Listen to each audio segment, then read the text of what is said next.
जय हिंद दोस्तों, मैं Suman Patel Lead Mathematics YouTube channel पर आपका स्वागत करता हूं।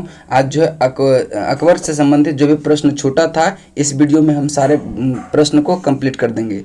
तो चलिए देखते हैं क्वेश्चन नंबर 13। 12 तक हम पूरा कंप्लीट करवा चुके हैं। इसके जो भी पहले वीडियो हम दिए हैं उसका लिंक जो है हम डिस्क्रिप्शन में दे देंगे प्लेलिस्ट का, आप वहाँ से जाके सारे वीडियो को देख सकते हैं। तो चलिए देखते हैं, अबुल फजल की मृत्यु में इनमें से किसका कारण हुई थी, किसके कारण हुई थी? तो इसका राइट आंसर होगा शहजादा सलीम के कारण हुआ था। ऑप्शन ए आपका राइट आंसर होगा। देखेंगे इसकी व्याख्या को। कहते जब शहजादा सलीम ने विद्रोह कर इलाहाबाद में स्वतंत्र शासक की तरह व्यवहार करना आरंभ कर दिया था, तब अकबर ने 1602 ईस्वी में दक्षिण से अपने मित्र अबुल फजल को बुलाया और उसी समय सलीम के इशारे से ओरछा के बुंदेला सरदार वीर सिंह देव ने मार्ग में अबुल फजल की हत्या कर दी। जहांगीर जब सम्राट बना तब उसने वीर सिंह देव को 3000 का मनसब प्रदान किया। अतः अबुल फजल की मृत्यु में शहजादा सलीम की भूमिका प्रमुख है। तो चलिए नेक्स्ट देखते हैं क्वेश्चन। अगला क्वेश्चन है क्वेश्चन नंबर 14। क्वेश्चन नंबर 14 है, कहता है क्वेश्चन नंबर 14 है कि निम्नलिखित क्वेश्चन नंबर 14 कहता है कि निम्नलिखित तथ्यों में कौन तथ्य ऐसा है जो अकबर को राष्ट्रीय सम्राट सिद्ध करने में सहायक नहीं है? तो देखिए, अकबर ने इस्लाम धर्म को त्यागना यह राष्ट्रीय सम्राट सिद्ध करने में सहायक नहीं है। तो right answer option number A हो जाएगा। और इसको राष्ट्रीय सम्राट सिद्ध करने में प्रशासकीय एकता और कानून की एकरूपता, ये बिल्कुल सही है। अकबर द्वारा संस्कृति एकता का प्रयत्न, ये भी सही है। अकबर की धार्मिक नीति, यही सब कारण क्या हुआ था, राष्ट्रीय सम्राट सिद्ध हुआ था। देखिए इसकी व्याख्या क्या कहता है। कहता है कि अकबर पहला मुस्लिम शासक था जिसने इस बात का अनुभव किया कि मुगल सम्राट की दृढ़ता के लिए भारत की बहुसंख्यक हिंदू जनता का सहयोग प्राप्त करना नितांत आवश्यक है। उसने हिंदू मुस्लिम समुदायों को राष्ट्रीय एकता के सूत्र में बांधने का प्रयास किया। अकबर का भारत को राजनीतिक एकता प्रदान करने का प्रयत्न किया। उसने समान व्यवसाय व्यवस्था, समान शासन व्यवस्था, समान अर्थ एवं लगन व्यवस्था, समान कर व्यवस्था, सभी योग्यताओं के आधार पर राज्य की सेवा में उच्चतम स्थान प्राप्त करने की सुविधा, राजपूतों से विवाह संबंध और सम्मान की नीति, सभी धर्मों को समान सुविधा, आदर तथा धार्मिक दृष्टि से एकता लाने का प्रयत्न, फारसी भाषा को राजभाषा बनाना किंतु सभी भाषाओं की प्रगति में सहयोग, विभिन्न ललित कलाओं की प्रगति तथा उनकी कलाकृति के समन्वय का प्रयत्न, संस्कृति एकता का प्रयत्न आदि ऐसे कार्य थे जो राष्ट्रीय हित और प्रगति के आधार पर किए गए थे। इस कारण अकबर को राष्ट्रीय सम्राट स्वीकार किया गया था। चलिए नेक्स्ट देखते हैं क्वेश्चन। और देखिए, अकबर ने इस्लाम धर्म का त्याग नहीं किया था। चलिए देखते हैं क्वेश्चन नंबर 15 क्या कहता है। कहता है कि अकबर की लोकप्रियता के कारण थे। अकबर जो है किसके कारण लोकप्रिय थे? तो इसका राइट आंसर जो हो जाएगा, देखेंगे मनसबदारी प्रथा के लिए भी लोकप्रिय था वह, और धार्मिक नीति के लिए भी, भू राजस्व व्यवस्था के लिए भी, और सामाजिक सुधार के लिए भी। यानी कि ए बी सी डी सारे क्या होगा आपका सही हो जाएगा, ऑप्शन डी। चलिए नेक्स्ट देखते हैं इसका व्याख्या क्या करता है। कहता है कि मुगल शासन व्यवस्था को स्थापित करने का श्रेय जो है अकबर को ही है। उसके केंद्रीय शासन व्यवस्था तथा बादशाह के पद और अधिकारों एवं कर्तव्यों की व्याख्या, उसका प्रांतीय शासन, उसकी लगान व्यवस्था, उसकी मुद्रा व्यवस्था, उसकी मनसबदारी व्यवस्था आदि सभी को उनके समय में सफलता प्राप्त हुई। वह उसके उत्तराधिकारियों के लिए आधार स्वरूप बनी। अकबर प्रथम मुस्लिम शासक था जिन्होंने हिंदू और मुसलमानों को निकट लाने का प्रयास किया था। हिंदू और मुसलमानों का निकट लाने का प्रयास अकबर ने किया था। अपनी उदार धार्मिक नीति के अंतर्गत उसने 1562 में दास प्रथा, 1563 में तीर्थ यात्रा कर और 1564 में जजिया कर को समाप्त कर दिया। दास प्रथा कब समाप्त किया? 1562 में, और तीर्थ यात्रा कर 1563 में, और जजिया कर 1564 में समाप्त कर दिया। अपने सामाजिक सुधार के अंतर्गत उसे बाल विवाह एवं सती प्रथा को रोकने का प्रयत्न किया। अतः अकबर की लोकप्रियता के कारण में उपरोक्त चारों बिंदु सम्मिलित किया जाता है। चलिए नेक्स्ट देखते हैं क्वेश्चन नंबर 16। क्वेश्चन नंबर 16 निम्नलिखित में से किस मुस्लिम शासक ने तीर्थ यात्रा कर समाप्त कर दिया था? तो ये अकबर ने समाप्त किया था। आपका राइट आंसर होगा ऑप्शन नंबर डी। चलिए नेक्स्ट देखते हैं क्वेश्चन नंबर आपका 17। कहता है कि भारतीय निम्नलिखित बादशाहों में से किसको एक प्रबुद्ध निरंकुश कहा जाता है? तो अकबर को जो है प्रबुद्ध निरंकुश कहा जाता है। ऑप्शन सी आपका राइट आंसर होगा। नेक्स्ट देखते हैं इसकी व्याख्या। अकबर एक महान शासक था जिसका साम्राज्य अफगानिस्तान कश्मीर से लेकर गोदावरी नदी के किनारे तक विस्तृत था। कहां से कहां तक था? अफगानिस्तान कश्मीर से लेकर गोदावरी नदी के किनारे तक विस्तृत था। वह एक धर्मनिरपेक्ष शासक था। संपूर्ण सत्ता उसी में निहित थी। अतएव वह प्रशा के फ्रेडरिक महान और इंग्लैंड की रानी एलिजाबेथ की तरह प्रबुद्ध निरंकुश शासक था, जिसके शासनकाल में कानून की दृष्टि में सभी समान थे। कानून की दृष्टि में सभी समान थे। 18 नंबर है कि निम्नलिखित में से किसने यह आज्ञा दी थी कि आदमी को एक ही स्त्री से विवाह करना चाहिए, वह तभी दूसरा विवाह कर सकता है जब उसकी पत्नी बांधी हो? तो ये अकबर ने दिया था। Option C. चलिए इसकी व्याख्या देख लेते हैं। कहता है कि अकबर ने कुछ सामाजिक परंपराओं और व्यक्तिगत मान्यताओं पर अंकुश अवश्य लगाया, परंतु उसने यह कार्य जो है सुधार की दृष्टि से किया था। उदाहरण के लिए उसने आज्ञा दी कि आदमी को एक ही स्त्री से विवाह करना चाहिए और वह तभी दूसरे विवाह कर सकता है जब उसकी पत्नी बांधी हो। उसने हिंदू विधवाओं को पुनर्विवाह करने का अधिकार दे दिया। बलपूर्वक स्त्री से सती होने पर रोक लगा दिया था अकबर ने। ठीक है, चलिए देखेंगे 19 नंबर क्वेश्चन है। कहता है कि अकबर का शासन जाना जाता है क्षेत्रों को जीतने के लिए, अपने प्रशासनिक व्यवस्था के लिए, न्यायिक व्यवस्था के लिए, धार्मिक कट्टरता के लिए नहीं। यानी कि 1, 2 और 3 सही है। देखते हैं कूट में क्या है। तो आपका राइट आंसर जो हो जाएगा वो हो जाएगा बी, ऑप्शन बी। तो चलिए नेक्स्ट देखते हैं इसकी व्याख्या क्या दिया है। कहता है कि अकबर अपने धार्मिक कट्टरता के लिए नहीं अपितु धार्मिक उदारता एवं धार्मिक सहिष्णुता के लिए जग प्रसिद्ध है। उसके द्वारा प्रतिपादित सुलह एक कुल की नीति इसका सबल प्रमाण है। इसका कथन 4 जो है सही नहीं है, जबकि कथन 1, 2, 3 क्या है? सही है। चलिए नेक्स्ट देखते हैं क्वेश्चन नंबर 20। कहता है कि अकबर के शासनकाल में पुनर्गठित केंद्रीय प्रशासन तंत्र के अंतर्गत सैनिक विभाग का प्रमुख जो था वह मीर बख्शी था। ऑप्शन बी राइट आंसर होगा। नेक्स्ट देखते हैं इसकी व्याख्या। कहता है कि अकबर के शासनकाल में पुनर्गठित केंद्रीय प्रशासन तंत्र के अंतर्गत मीर बख्शी मुख्य सैन्य विभाग का प्रमुख था, किंतु उसे प्रधान सेनापति नहीं कहा जा सकता। उसका कार्य सैनिकों के वेतन एवं सैनिकों संगठन से संबंधित था। वह मनसबदारों की सूची रखता था तथा उसे बादशाह अकबर के समक्ष प्रस्तुत करता था। सैनिकों की भर्ती, उसके शास्त्रों की व्यवस्था और सैनिकों का निरीक्षण आदि के कार्य से अंतर्गत था। चलिए देखते हैं क्वेश्चन नंबर 21। अकबर कालीन सैन्य व्यवस्था आधारित थी। तो अकबर कालीन सैन्य व्यवस्था आधारित थी मनसबदारी पर। ऑप्शन ए राइट आंसर होगा। चलिए देखते हैं इसकी व्याख्या को। कहता है कि साम्राज्य के विस्तार एवं शांति सुव्यवस्था के लिए सुसंगठित सेना का होना अत्यंत आवश्यक था। इस दृष्टि से अकबर ने अपनी सैन्य व्यवस्था की अनेक त्रुटियों में सुधार किया।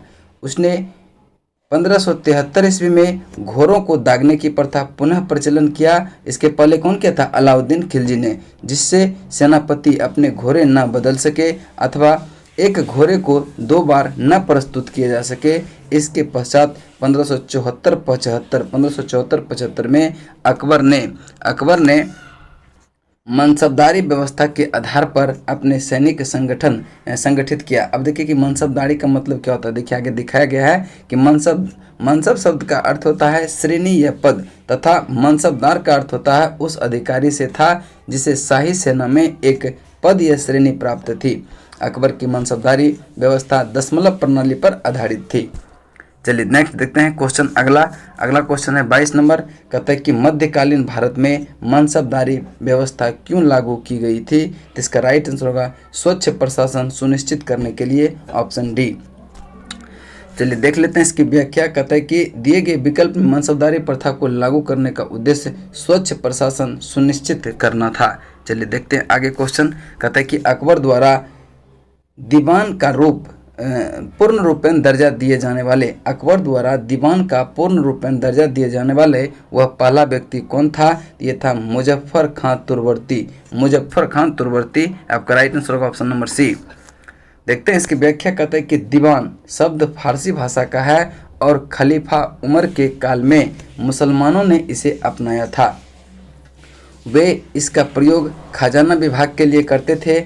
अकबर के शासनकाल में 9वें वर्ष से लेकर 30वें वर्ष तक दीवान पद मुजफ्फर खां तुर्वती, राजा टोडरमल एवं ख्वाजा शाह मंसूर के हाथों आता जाता रहा। मुजफ्फर खां सरकारी सोपान में दीवान के पद पर स्थान दिलाने में सफल रही। दीवान आर्थिक मामले एवं राजस्व का सर्वोच्च अधिकारी होता था। क्वेश्चन नंबर 24 कहता है कि अकबर ने जिस मनसबदारी प्रणाली को लागू किया वह किस देश में प्रचलित प्रणाली से उधार ली गई थी? तो ये मंगोलिया से उधार ली गई थी, ऑप्शन सी आपका राइट आंसर होगा। देखते हैं इसकी व्याख्या। कहता है कि मुगल मनसबदारी प्रणाली मध्य एशिया मंगोलिया से ली गई थी। इस प्रकार सैन्य विभाजन चंगेज खां के नेतृत्व में मंगोल सेना में किया गया था। अकबर द्वारा प्रारंभ मनसबदारी प्रणाली यद्यपि काफ़ी हद तक नवीन थी, तथापि यह मूलतः मंगोल सैन्य विभाजन पर आधारित थी।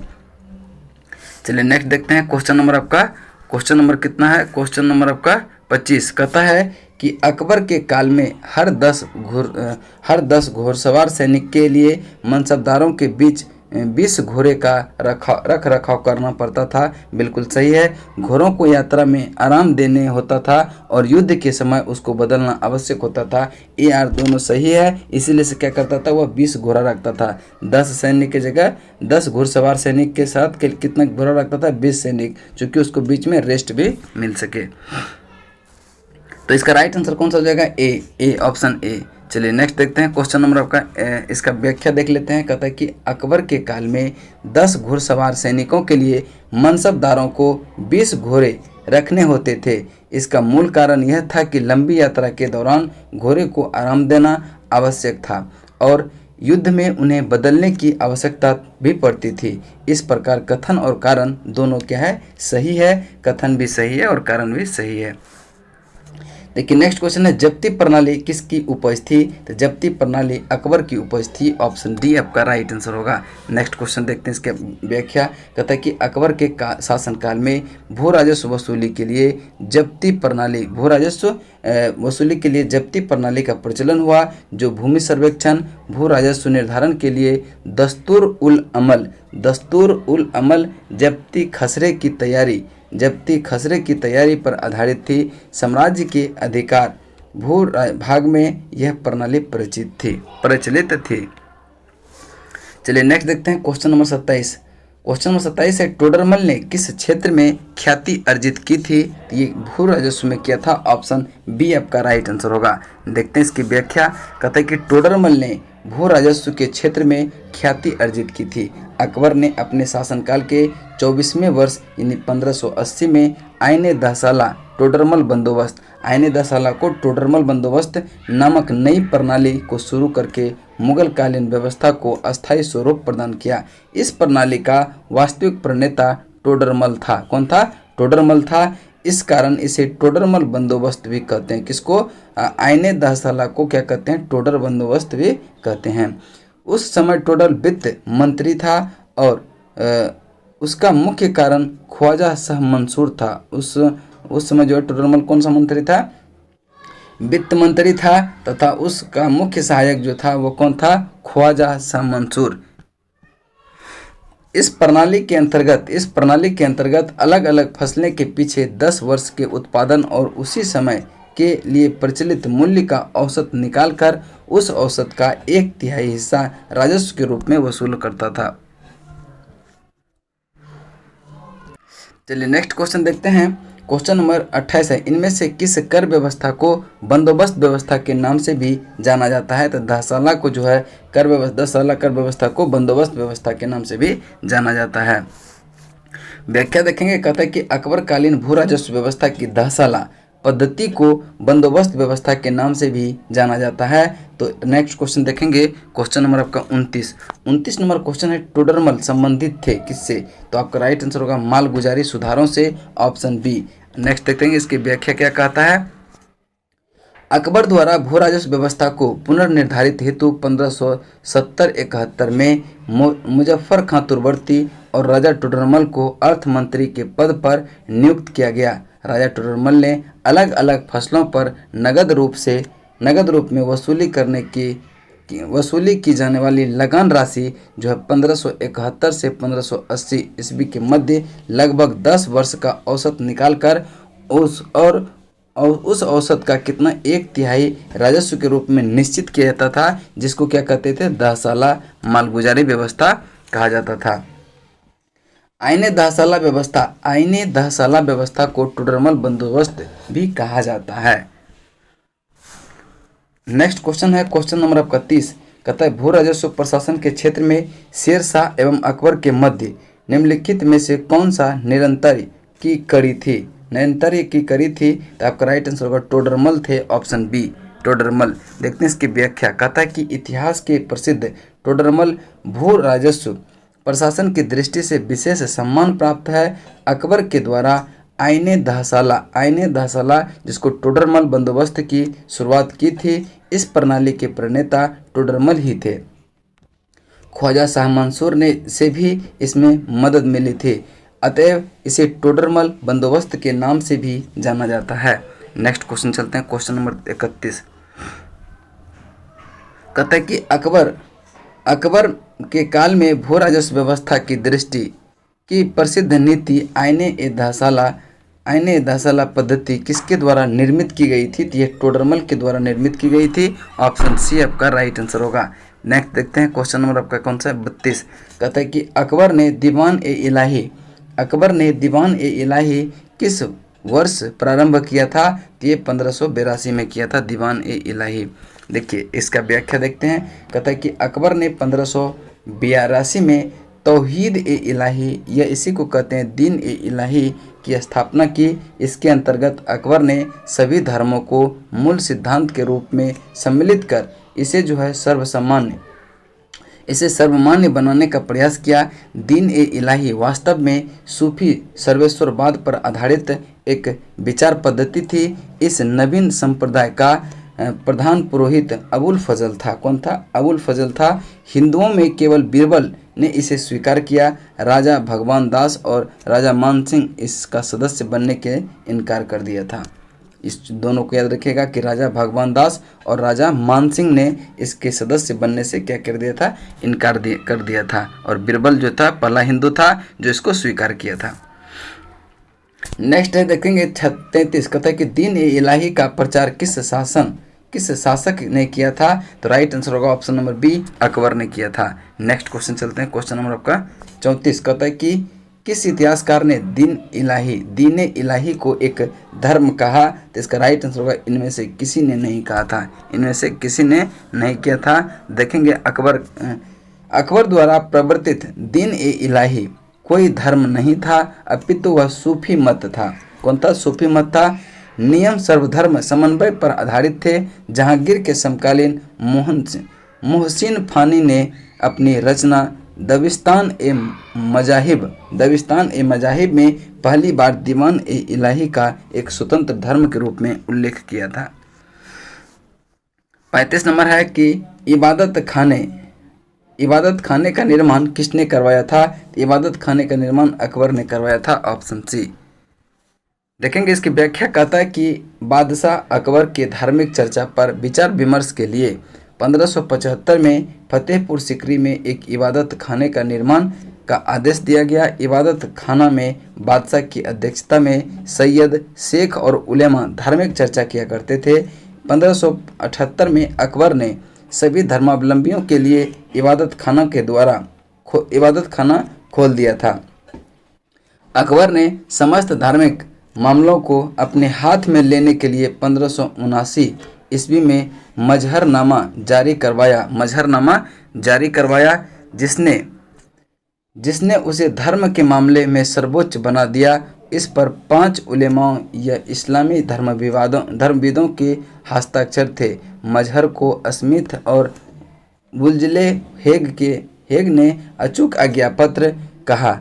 मजहर जारी करने के बाद अकबर ने सुल्तान ए आदिल या इमाम ए आदिल की उपाधि धारण किया।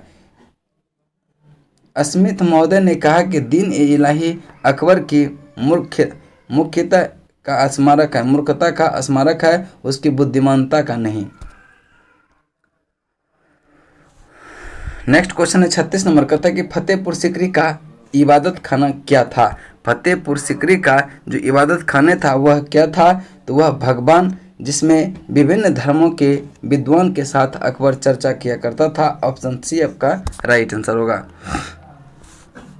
नेक्स्ट क्वेश्चन देखेंगे 37 नंबर का था निम्नलिखित इमारतों में से कौन इमारत शान फतेहपुर कही जाती है। निम्नलिखित में से इमारतों में से कौन सी इमारत शान फतेहपुर कही जाती है। इसका राइट आंसर होगा जमा मस्जिद को। ऑप्शन सी देखेंगे, कहता है कि सम्राट अकबर द्वारा बसाए गए शहर फतेहपुर सिकरी को वर्ष 1986 में यूनेस्को की विश्व धरोहर स्थल सूची में शामिल किया गया। उत्तर प्रदेश स्थित फतेहपुर सिकरी 1571 से 1585 तक मुगल साम्राज्य की राजधानी रही। फतेहपुर सिकरी में मुगल वास्तुकला के स्मारक जैसे जमा मस्जिद, बुलंद दरवाजा, पंचमहल, शेख सलीम चिश्ती का मकबरा आदि शामिल है। और यहाँ स्थित जमा मस्जिद को शान ए फतेहपुर या शान ए सिकरी के नाम से भी जाना जाता है। चलिए नेक्स्ट क्वेश्चन देखते हैं। क्वेश्चन नंबर 38 कहते हैं कि कौन स्मारक फतेहपुर सिकरी में नहीं है। तो आप देखेंगे कि स्वर्ण महल यह है आपका फतेहपुर सिकरी में, पंचमहल भी है और जोधाबाई महल भी है, लेकिन अकबरी महल नहीं है। तो राइट आंसर होगा ऑप्शन नंबर डी। चलिए इसकी व्याख्या देख लेते हैं। अकबर ने आगरा से 36 किलोमीटर दूर फतेहपुर सिकरी, जो कि 1568 से 69 ईस्वी में एक राजमहल सह किले का निर्माण आरंभ किया। एक विशाल कृत्रिम झील से युक्त पहाड़ी पर बने इस किले में गुजरात और बंगाल शैलियों की कई इमारतें शामिल थी। उसमें जोधाबाई महल, पंचमहल, मरियम महल, दीवाने खास, बीरबल कोठी आदि प्रमुख है। अकबरी महल आगरा के किले में स्थित है। अकबरी महल कहाँ है? आगरा के किले में स्थित है। चलिए नेक्स्ट देखते हैं। क्वेश्चन नंबर आपका 39 कहता है कि दिल्ली में कौन सा ऐतिहासिक स्मारक भारतीय तथा फारसी वास्तुकला शैली का उदाहरण है। तो हुमायूं का मकबरा। Option C. देखते हैं इसकी व्याख्या। कहता है कि हुमायूं का मकबरा दिल्ली में स्थित है, जो हुमायूं की पत्नी के संरक्षण में निर्मित हुआ।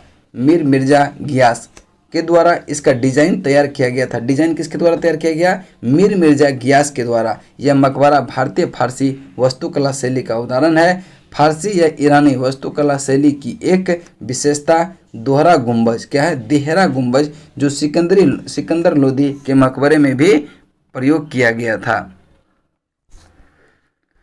चलिए नेक्स्ट क्वेश्चन है। क्वेश्चन नंबर 40 कहता है कि सुलह ए कुल का सिद्धांत किसके द्वारा प्रतिपादित किया गया था। तो इसका राइट आंसर होगा अकबर के द्वारा। Option B. अकबर के द्वारा। Option B. चलिए इसकी व्याख्या देख लेते हैं कुछ।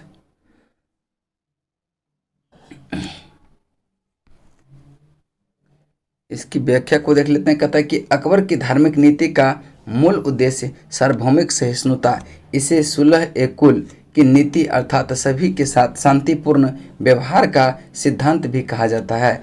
अकबर ने इस्लामी सिद्धांत के स्थान पर सुलह ए कुल की नीति अपनाई।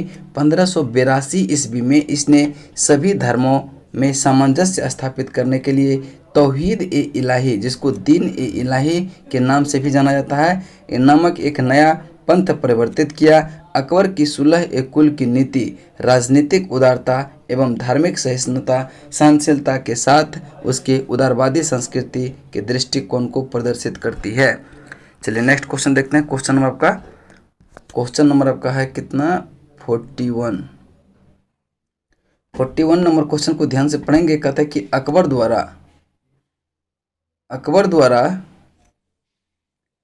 द्वारा अपनाई गई सुलह ए कुल, जिसको सार्वभौम शांति भाईचारे की अवधारणा निम्नलिखित में से किस पर आधारित थी? इसका राइट आंसर राजनीतिक उदारता पर भी, धार्मिक सहनशीलता पर भी, उदारवादी संस्कृति के दृष्टिकोण से भी। राइट आंसर होगा ऑप्शन नंबर डी। चलिए नेक्स्ट देखते हैं। इसका क्वेश्चन अगला है 42। कहता है कि किस मुगल बादशाह के विरुद्ध जौनपुर से फतवा जारी किया था? तो इसका राइट आंसर होगा अकबर ने, ऑप्शन बी। चलिए इसकी व्याख्या देख लेते हैं। कहते कि 1580 में जौनपुर के एक धर्मगुरु मुल्ला मजदी ने सभी मुस्लिमों को अकबर के विरुद्ध विद्रोह करने के लिए फतवा जारी किया था। इसको बहुत इंपॉर्टेंट है, ध्यान में रखिएगा। चलिए नेक्स्ट देखते हैं कथन ए और कथन बी। चलिए देखेंगे 43 नंबर कथन, निम्नलिखित कथनों पर विचार करें। अकबर ने 1602 में फतेहपुर सिकरी में बुलंद दरवाजा बनवाया था। बिल्कुल सही है। यह निर्माण अकबर अपने पुत्र जहांगीर के जन्म की खुशी में किया था। नहीं, ये गलत है, यानी सिर्फ एक ही सही है आपका। तो देखते हैं सिर्फ एक सही किसमें है। ए सही है परंतु आर गलत है, ऑप्शन सी आपका राइट आंसर होगा। चलिए नेक्स्ट क्वेश्चन देखते हैं। आपका क्वेश्चन इसका देखिए, पहले व्याख्या देख लेते हैं, ठीक है।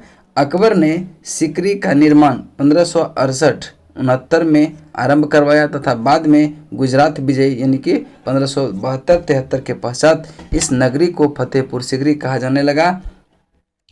एक वर्ग के इतिहासकारों का मत है कि गुजरात विजय के उपलक्ष्य में सम्राट अकबर ने सिकरी को बुलंद दरवाजा का निर्माण विजय स्तंभ के रूप में करवाया था, जबकि पर्सी ब्राउन ने इसका निर्माण दक्षिण विजय 1601-2 के उपलक्ष्य में बताया था। दोनों ध्यान में रखिएगा, ठीक है। नेक्स्ट क्वेश्चन है क्वेश्चन नंबर आपका 44। क्वेश्चन नंबर 44 कि निम्नलिखित में से किसका निर्माण अकबर ने करवाया था? तो बुलंद दरवाजा का निर्माण करवाया था अकबर ने, ऑप्शन ए आपका राइट आंसर होगा। नेक्स्ट क्वेश्चन चलते हैं क्वेश्चन नंबर 45। कहता है कि निम्नलिखित में से किस मुगल सम्राट ने शिक्षा संबंधी सुधार किए थे? तो इसका राइट आंसर होगा अकबर ने, ऑप्शन डी अकबर ने। चलिए देखते हैं इसकी व्याख्या को। कहता है कि मुगल साम्राज्य के अंतर्गत सामाजिक सांस्कृतिक गतिविधि के विकास के साथ साथ शिक्षा संबंधी विषय पर भी ध्यान दिया गया। शिक्षा संबंधी महत्वपूर्ण सुधार मुगल शासक अकबर द्वारा किया गया। अकबर के शासनकाल में शिक्षा के कुछ महत्वपूर्ण केंद्र अजमेर, दिल्ली, सियालकोट, मुल्तान, इलाहाबाद, मुर्शिदाबाद आदि थे। इसमें छात्रों को मुफ्त शिक्षा दी जाती थी। इसमें जो है छात्रों को मुफ्त शिक्षा दी जाती थी। फारसी को राजभाषा का दर्जा प्राप्त था। फारसी को किसका भाषा था? राजभाषा का दर्जा प्राप्त था। निजामी शिक्षा पद्धति तत्कालिक समय में ख्यात शिक्षा प्रणाली थी। यद्यपि शिक्षा में महत्वपूर्ण सुधार करने वाला मुगल शासक अकबर स्वयं निरक्षर था। अकबर द्वारा बनाई गई श्रेष्ठतम इमारतें पाई जाती है कहाँ पे? फतेहपुर सिकरी में, ऑप्शन डी आपका राइट आंसर होगा। नेक्स्ट देखते हैं क्वेश्चन नंबर आपका कितना है? 46 के बाद 47 नंबर क्वेश्चन। इसका व्याख्या देख लेते हैं। कहता है कि अकबर द्वारा बनाई गई श्रेष्ठतम इमारतें फतेहपुर सिकरी में स्थित है। यहाँ स्थित प्रमुख इमारतें में दीवान ए खास, कोषागार, ज्योतिषी की बैठक, पंचमहल, खास महल, तुर्की सुल्तान की कोठी, जोधाबाई का महल, हवा महल, मरियम की कोठी, बीरबल की कोठी आदि है। तुर्की सुल्तान का महल इतना सुंदर है कि पर्सी ब्राउन ने इसे स्थापत्य कला का मोती कहा। देखेंगे 47 कहता है कि अकबर द्वारा बनाई गई कौन सी इमारतें का नक्शा बौद्ध विहार के तरह है? तो इसका राइट आंसर होगा पंचमहल, ऑप्शन ए पंचमहल। चलिए देखते हैं इसकी व्याख्या। कहता है कि अकबर ने अपनी नवीन राजधानी फतेहपुर सिकरी में अनेक भवन बनवाए। पंचमहल पिरामिड के आकार का 5 महलों का भवन था और भारतीय बौद्ध विहारों के अनुरूप, जो अब तक भारत के कुछ भागों में विद्यमान है। ऊपर की ओर छोटी होने वाली 5 मंजिले वाला यह आयताकार भवन नालंदा आदि में बने हुए बहुमंजिले बौद्ध विहार की से ली गई प्रेरणा पर आधारित था।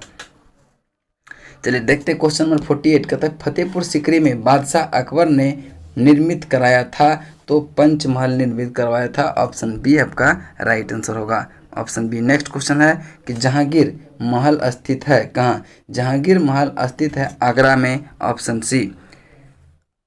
देखेंगे इसके व्याख्या कहता है कि आगरा के किला अकबरी शैली का प्रथम उदाहरण है, जहाँ यह अकबर महान द्वारा निर्मित सुप्रसिद्ध किला है। इसका निर्माण अकबर के प्रधान कारीगर कासिम खां की देखरेख में हुआ था। किसके देखरेख में? कासिम खां की देखरेख में हुआ। किले के अंदर अकबर ने लाल पत्थर से 500 से अधिक भवनों का निर्माण करवाया था। जहांगीर महल आगरा किले में स्थित है। इसका निर्माण अकबर ने अपने पुत्र और उत्तराधिकारी सलीम के रहने के लिए कराया था। इस महल को शैली अधिकतर हिंदू स्थापत्य कला शैली की ओर झुकती है। जहांगीरी महल की प्रेरणा ग्वालियर के मानसिंह महल से ली गई थी। देखिए यह भी क्वेश्चन पूछ सकता है कि जहांगीरी महल की प्रेरणा किससे लिया गया था? ग्वालियर के मानसिंह महल से। चलिए नेक्स्ट देखते हैं क्वेश्चन नंबर 50 है, कहता है कि अकबर का मकबरा कहाँ पर स्थित है? तो सिकंदरा में स्थित है, ऑप्शन ए आपका राइट आंसर होगा। चलिए देखते हैं इसकी व्याख्या। कहता है कि अकबर का मकबरा सिकंदरा नामक गांव में स्थित है, जिसे सुल्तान सिकंदर लोदी ने अपने नाम पर बसाया था। अकबर ने इसका नाम बहिस्ताबाद रखा। यह आगरा से 5 मील की दूरी पर दिल्ली जाने वाली सड़क पर स्थित है। इसके निर्माण की योजना अकबर ने बनाई थी, किंतु निर्माण जहांगीर ने कब किया था? 1613 ईस्वी में करवाया था। इस मकबरे में 5 मंजिलें हैं। इसकी प्रत्येक ऊपर की मंजिल नीचे की मंजिल के आकार में छोटी होती गई है। इस मकबरे की विशेषता इसका गुंबद विहीन होना है। ठीक है, चलिए देखते हैं क्वेश्चन नंबर 51। कहता है कि निम्नलिखित में से किस किले का निर्माण अकबर के राज्यकाल में नहीं कराया गया था? तो दिल्ली के लाल किले, ऑप्शन सी ए आपका राइट आंसर होगा। चलिए देखते हैं इसकी व्याख्या। कहता है कि दिल्ली का लाल किला का निर्माण अकबर के राज्यकाल में नहीं कराया गया था। इसका निर्माण शाहजहां के राज्य शासनकाल में कराया गया था। यह चतुर्भुजाकार लाल बलुआ पत्थर से निर्मित होने के कारण लाल किले के नाम से प्रसिद्ध है। आगरा का किला, इलाहाबाद का किला एवं लाहौर का किला अकबर के शासनकाल में निर्मित हुए थे। चलिए नेक्स्ट देखते हैं।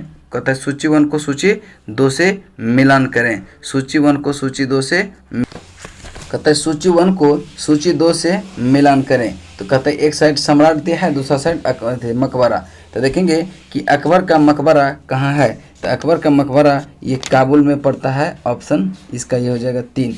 तो बाबर का मकबरा कहाँ? काबुल में। ठीक है, और अकबर का मकबरा जो पड़ता है ये सिकंदरा में पड़ता है। कहाँ? सिकंदरा में। और जहांगीर का मकबरा जो है लाहौर में, और शाहजहां का मकबरा आगरा में। तो देख लेंगे कौन सा होगा। 3, 4, 1, 2 आपका राइट आंसर होगा। 3, 4, 1, 2 देखते हैं, ऑप्शन नंबर सी में है, option number C right answer होगा। नेक्स्ट देखते हैं अगला क्वेश्चन। देखिए बाबर जो है 1526 से 30 इसका शासनकाल रहा था। इसका मकबरा कहाँ है? काबुल में। और अकबर का शासनकाल 1556 से 1605, इसका मकबरा सिकंदरा में है। जहांगीर का शासनकाल 1605 से 1627, इसका मकबरा लाहौर में है। शाहजहां का शासनकाल 1627 से 1658, इसका मकबरा कहाँ है? आगरा में है। चलिए फिर आपका सूची 1 को सूची 2 से मिलान करें। ठीक है, तो देखिए सूची 1 में मुगल शासक और सूची 2 में मकबरे का स्थान दिया है। तो अभी हम बताए थे कि बाबर का मकबरा कहाँ पे है। तो बाबर का मकबरा जो है आपका काबुल में पड़ता है, और हुमायूं का मकबरा जो पड़ता है वह पड़ता है दिल्ली में। कहाँ पड़ता है? दिल्ली में। और अकबर का मकबरा जो पड़ता है वह पड़ता है आपका सिकंदरा में। जहांगीर का लाहौर में। तो इसका राइट आंसर होगा 1 का ब, 2 का अ, 3 का द और 4 का स, ऑप्शन बी आपका राइट आंसर होगा। नेक्स्ट देखते हैं। देखिए इसका व्याख्या दिया है कि बाबर का मकबरा ये काबुल में, हुमायूं का मकबरा दिल्ली में, अकबर का मकबरा सिकंदरा में और जहांगीर का मकबरा लाहौर में पड़ता है। चलिए देखते हैं इसके व्याख्या को। इसके बाद है क्वेश्चन नंबर 54। कहता है कि अकबर के काल में महाभारत का फारसी अनुवाद जिसके निर्देशन में हुआ था वह कौन था? तो इसका राइट आंसर होगा फैजी था, ऑप्शन डी फैजी। नेक्स्ट देखते हैं इसका व्याख्या।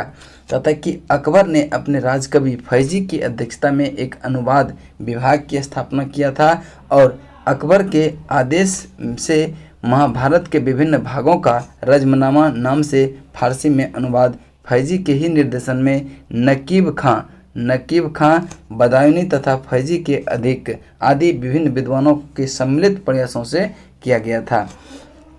इसके अतिरिक्त बदायूनी ने रामायण का, फैजी ने लीलावती का और अबुल फजल ने कालिया दामन का फारसी में अनुवाद किया था। इसको भी ध्यान में रखेंगे कि रामायण का किसने किया था? बदायूनी ने, फैजी ने लीलावती का और अबुल फजल ने कालिया दामन का। नेक्स्ट क्वेश्चन चलते हैं। क्वेश्चन नंबर आपका अगला है 55 नंबर क्वेश्चन। क्वेश्चन नंबर 55 कहता है कि निम्नलिखित में से किसने महाभारत का फारसी में अनुवाद किया था? तो राइट आंसर होगा अब्दुल कादिर बदायूनी ने, ऑप्शन ए। नेक्स्ट क्वेश्चन चलते हैं। क्वेश्चन नंबर आपका 56 कहता है कि महाभारत के फारसी अनुवाद का शीर्षक क्या है? तो रज़्मनामा है, ऑप्शन बी रज़्मनामा। चलिए नेक्स्ट क्वेश्चन देखते हैं। क्वेश्चन नंबर आपका 57 कहता है कि 16वीं शताब्दी में संपन्न महाभारत का फारसी अनुवाद कहलाता था क्या? तो रज़्मनामा कहलाता था, ऑप्शन बी। नेक्स्ट क्वेश्चन चलते हैं। क्वेश्चन नंबर 58 कहता है कि अकबर के इच्छानुसार किसने रामायण का फारसी में अनुवाद करवाया था? तो अब्दुल कादिर बदायूनी ने, ऑप्शन बी आपका राइट आंसर होगा। नेक्स्ट देखते हैं। क्वेश्चन नंबर 59 कहता है कि निम्नलिखित में से किसने रामायण का फारसी भाषा में अनुवाद किया था? तो राइट आंसर होगा option number D Abdul Qadir Badayuni ने। नेक्स्ट देखेंगे क्वेश्चन नंबर आपका इसके बाद 59 के बाद 60 नंबर क्वेश्चन है।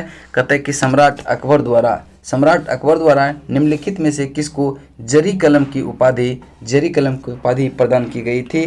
तो मोहम्मद हुसैन को जरी कलम की उपाधि से सम्मानित किया था।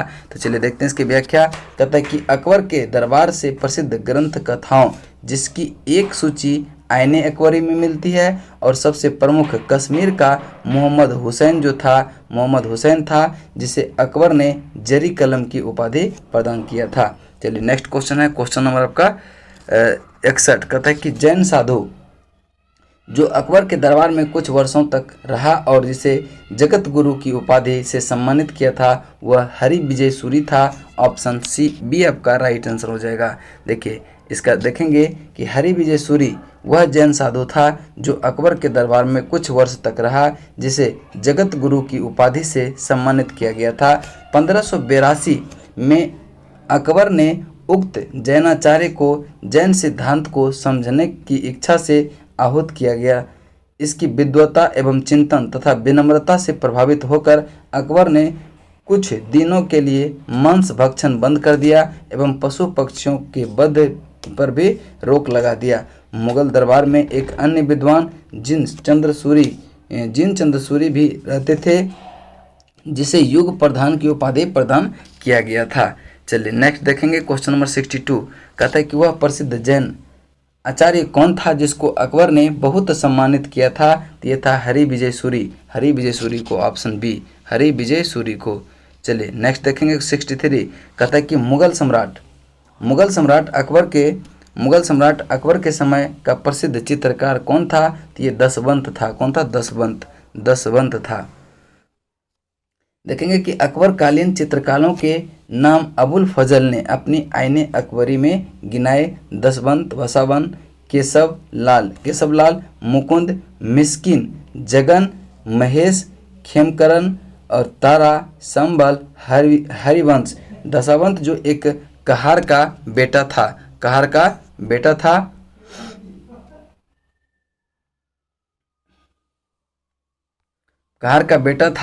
के काम से अकबर इतना प्रभावित था जिससे कि उसे अपने समय का पहला अग्रणी कलाकार बनने में सहयोग दिया, किंतु बाद में यह महान चित्रकार मानसिक रूप से विक्षिप्त हो गया और 1584 ईस्वी में इसने आत्महत्या कर लिया। चलिए देखेंगे आगे क्वेश्चन नंबर 64 कहता है कि इंग्लैंड की रानी एलिजाबेथ प्रथम का समकालीन भारतीय राजा कौन था? तो ये अकबर था, ऑप्शन ए आपका राइट आंसर होगा। देखते हैं इसकी व्याख्या को। कहता है कि इंग्लैंड की रानी एलिजाबेथ प्रथम का समकालीन भारत का राजा अकबर था। ध्यातव्य है कि दिसंबर 1600 ईस्वी में ईस्ट इंडिया कंपनी की स्थापना के समय इंग्लैंड की रानी एलिजाबेथ थी। भारत में उस समय का अकबर 1556 से 1605 का शासन, एलिजाबेथ वन का शासनकाल जो रहा 1558 से 1603 ईस्वी तक। चलिए नेक्स्ट देखेंगे क्वेश्चन नंबर आपका 65। कहता है कि जिस मध्यकालीन भारतीय लेखक ने अमेरिका की खोज का उल्लेख किया वह कौन है? तो वह है अबुल फजल, ऑप्शन डी। चलिए मुगलकालीन विद्वान अबुल फजल ने अमेरिका की खोज का उल्लेख किया है। तो नेक्स्ट देखेंगे क्वेश्चन नंबर 66। कहता है कि अकबर के दरबार में आने वाला पहला अंग्रेज व्यक्ति कौन था? तो रॉल्फ फिंच था, ऑप्शन ए रॉल्फ फिंच। 1583 से 91 फतेहपुर सीकरी और आगरा पहुंचने वाला पहला अंग्रेज व्यापारी था।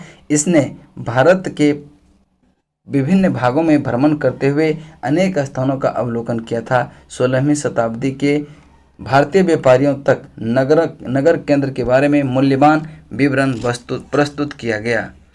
चलिए देखेंगे 67 नंबर क्वेश्चन 67। चलिए देखेंगे नेक्स्ट क्वेश्चन 67। कहता है अकबर के शासनकाल के निम्नलिखित घटनाओं के कालानुक्रम व्यवस्थित कीजिए। तो पहले जजिया कर समाप्त किया था, फिर जो है इबादत खाने का निर्माण, फिर आपका मजहर पर हस्ताक्षर किया था, उसके बाद दीन इलाही की स्थापना किया था। तो इसका राइट आंसर 1 2 3 4 हो जाएगा, ऑप्शन ए। अब देखिए कब क्या क्या हुआ। अकबर ने जजिया कर की समाप्ति 1564 ईस्वी में, उसने फतेहपुर सीकरी में 1575 में इबादत खाने की स्थापना, जिसका उद्देश्य दार्शनिक एवं धार्मिक विषयों पर वाद विवाद करना था। अकबर ने समस्त धार्मिक मामलों को अपने हाथों में लेने के लिए 1579 ईस्वी में मजहरनामा की घोषणा किया था। मजहरनामा अबुल फजल के पिता शेख मुबारक ने तैयार किया। अकबर ने सभी धर्मों में सामंजस्य स्थापित करने के लिए 1582 में तौहीद ए इलाही, जिसको दैवी एकेश्वरवाद की स्थापना किया था। चलिए नेक्स्ट देखेंगे क्वेश्चन नंबर 68 और उम्मीद है कि लास्ट क्वेश्चन होगा। अकबर ने बंगाल का तथा बिहार के मुगल साम्राज्य में मिला लिया था। तो 1576 ईस्वी में, ऑप्शन सी। देखेंगे इसकी व्याख्या। 1572 में सुलेमान करारानी की मृत्यु के बाद उसका पुत्र दाऊद खां गद्दी पर बैठा। दाऊद खां ने अपने को स्वतंत्र घोषित कर पटना के मुगल किले पर आक्रमण किया। अकबर ने मुनीम खां को दाऊद पर आक्रमण